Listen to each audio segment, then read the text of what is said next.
We've talked about the reliability of development and what things do by default.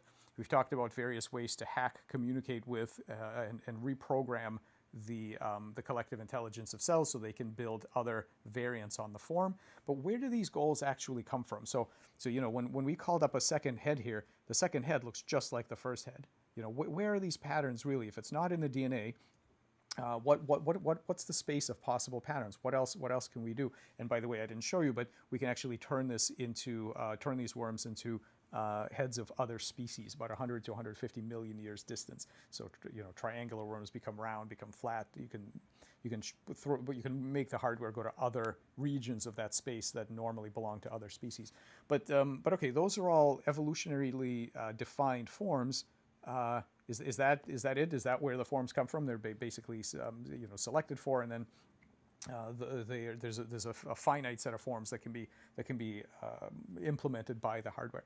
Well, we decided to look at this in a synthetic kind of bioengineering way, and what we did was we took some cells, some skin cells from frog embryos, and we let them kind of reboot their multicellularity. We took them aside, we liberated them from their normal interactions with other cells. And what they did, they could have done many things. They could have died, they could have crawled away from each other, they could have made a flat monolayer like cell culture. What they did instead is they merged into something we then named xenobots. Xenobot because Xenopus laevis is the name of the frog, and we think this is a biorobotics platform. So they start to swim. They have little cilia, little hairs that are normally used to distribute mucus down the side of the frog, but here they row. So these guys are rowing to the left, these cells are rowing to the right, and as a result, this thing moves forward. They can go in circles like this, they can kind of patrol back and forth like that. They have various collective behaviors. These two are sort of dancing around. This one's going on some sort of long journey. These ones are doing nothing. They have some very rich calcium signaling. You can see that here, which is usually a sign of some information processing that's going on in these cells. Here's one that is navigating this maze. So it's going to take this corner without bumping into the opposite wall. So there it is. It bumps. And then here, spontaneously, for some reason that we don't know, it turns around and goes back where it came from. It has spontaneous behavior. Again, remember, this is just skin. These are just epithelial cells. And they have lots of interesting behaviors that we can talk about. But one of the most amazing things they do is called kinematic replication. So just imagine, we've made it completely impossible for these things to reproduce the normal froggy fashion. They don't have any of the reproductive organs, they don't have any of that. But in this novel configuration, they figured out a way to make copies of themselves, and here's how they do it. If you provide them with loose skin cells, this loose material, what they do is they run around and they sort of collect those loose skin cells into little balls like this. And because what they're working with is an agential material, meaning these are not passive pellets, these are cells, for the same reason that we were able to make xenobots, they make the second generation of xenobots. And these little balls that they make mature, and guess what they do? They run around and make the next generation of xenobots, and so on. And this is kinematic replication. It's kind of von Neumann's dream of a robot that went around and made copies of itself from materials it finds in the environment. I mean, just think, there's never been any xenobots. There's never been any selection to be a good xenobot. This is not in the lineage of frogs. Where does this come from? Their shape, their behaviors, the kinematic self-replication, all the other things they can do. Where does that come from? It's very hard to say that this was the subject of selection. So again, I come back to this theme that while the hardware was absolutely selected for, I don't think it was selected to make frogs. I don't think that what evolution does is create solutions for specific problems or things that are fit in a specific environment. I think that what evolution does is make creative problem-solving agents that they'll do the same thing under default conditions, but once you start making changes and challenging them, they often rise to the occasion and solve problems in very novel ways that reflect dynamics that they've not seen before. And lest you think this is some trick of unique to frogs or embryos. I mean, when we first published all this stuff, some people said, well, frogs, amphibians are pretty plastic, and embryos are especially plastic, so maybe this is some kind of specific thing in frog embryology. So the last thing I want to show you is this. So here's this little guy running around, and I will ask you what this is. And you might think that this is something I got off the bottom of a pond somewhere, right? Some sort of primitive organism. And then I can tell you that, well, we've sequenced its genome, and you'll say, oh, what's the genome? What does it look like? And I'll say, well, this is 100% Homo sapiens. These are adult human cells. There's no embryonics here. This is adult tracheal cells taken from human donors, most of them elderly in their 70s and 80s. And when given the chance, they reboot themselves and have a new life as these things. We call them anthrobots for obvious reasons, and they have all kinds of novel shapes and behaviors. I call this kind of a technology for personalized agential interventions, because if you ask what can these things do, well, one thing they can do is this. If you take human neurons and plate them on a dish and then put a big scratch through them, these anthrobots can settle down. We call this a superbot because there's probably 10 of them here. They'll settle down, and within a few days you lift them up and you see that what they did was they took the two sides of the wound and they knitted the nerves together. Okay, so they have the ability to repair these kind of neural wounds. I mean, who would have thought that your tracheal cells, which normally sit quietly in your airway for decades, that given the opportunity taken out of the body, they would actually reassemble themselves into a new kind of creature with these new capacities. And so this is, I think, hugely important for the future of medicine, because just imagine once we understand what kind of healing effects these guys can have, they can be injected into your body. They do not require immune suppression because they're made of your own cells, so personalized medicine in that way. They share with your body all the priors about what health is, what disease is, inflammation, cancer. You don't have to build all those detectors from scratch like you would with some sort of engineered nanobot, because these are your own cells. They already understand all those things. And so again, you start to see this plasticity. Again, what you just saw is not some embryonic developmental stage that they're recovering back in their history. There is no such stage. This is completely novel set of behaviors. And so now I'm going to finish up here with kind of some big picture thinking here. What I've been telling you about all of these stories and all of their kind of biomedical implications for cancer and birth defects and regenerative medicine, there's a bigger picture here, which is that what we're talking about is an example of how to recognize and how to communicate with an unconventional intelligence.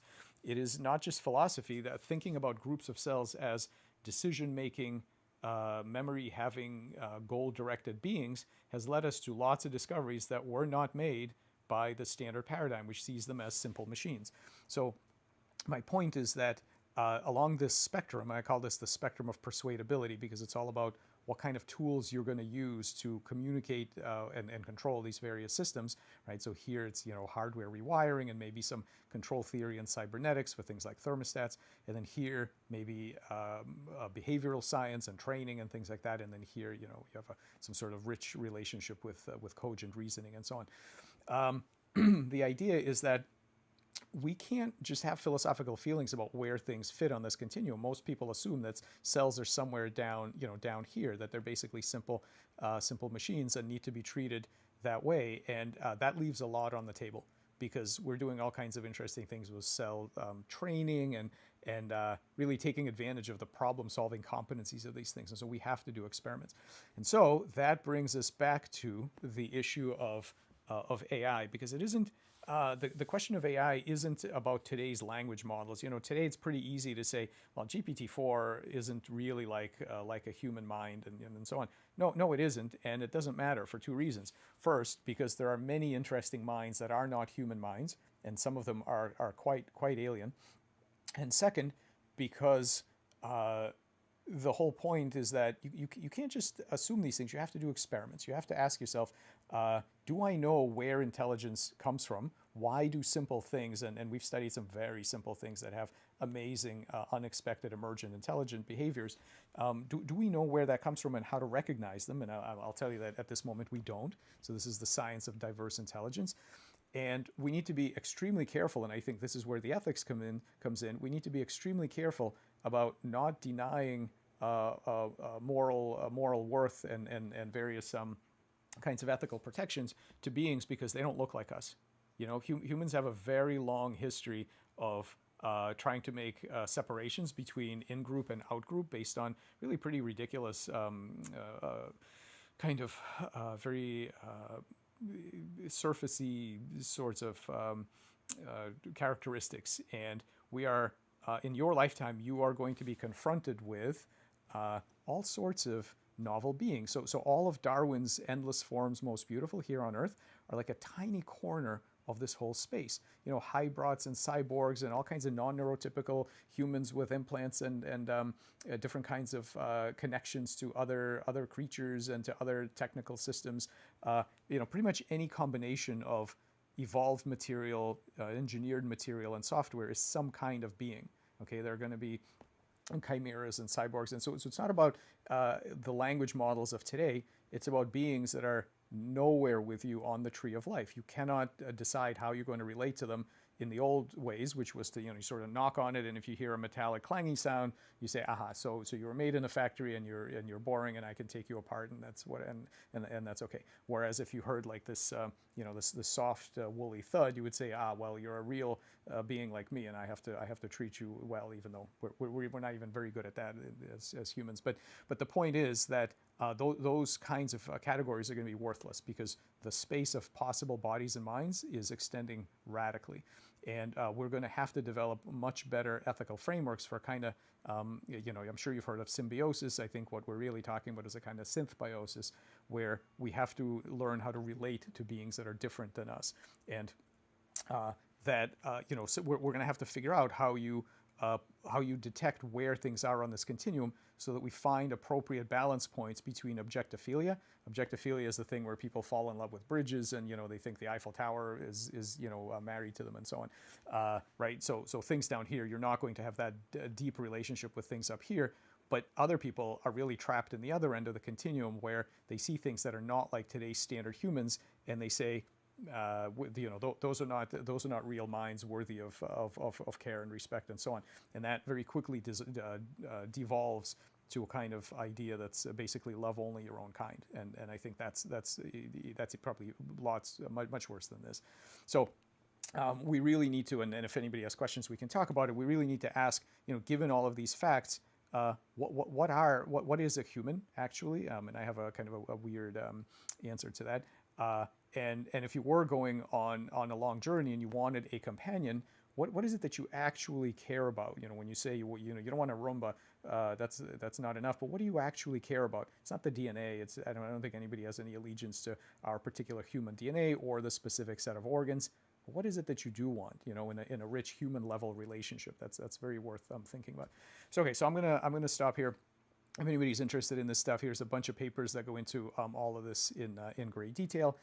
Most importantly, I need to thank all the people who did the work that I showed you today. So here are all the postdocs and students and everybody else who contributed. We have lots of amazing collaborators.